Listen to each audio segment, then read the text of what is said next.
Mga ka-deliver, magkakating po tayo nitong kulungan ng baboy. Gumagawa kasi tayo, walang makuhang rintahan ng mga trabaho. Kaya ako lang gawa ako ng dalawang kulungan ng inahing baboy. Ito palang nagagawa, ka-deliver. Pakalaw ito. Magkakating tayo ng kabilya.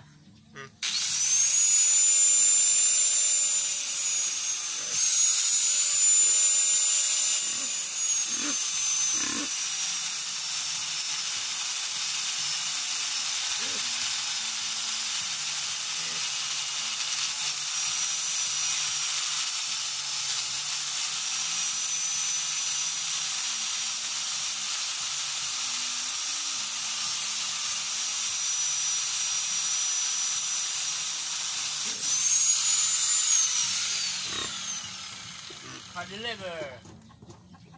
Wala tayong nakuha ang welder. Kaya si ka-deliver naman ang maging welder ngayon. Malupit ang pang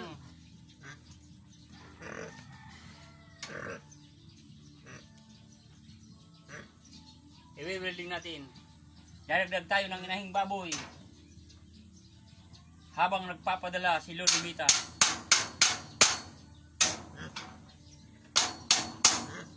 Pag nag-loss tayo, wala nang manonood sa atin.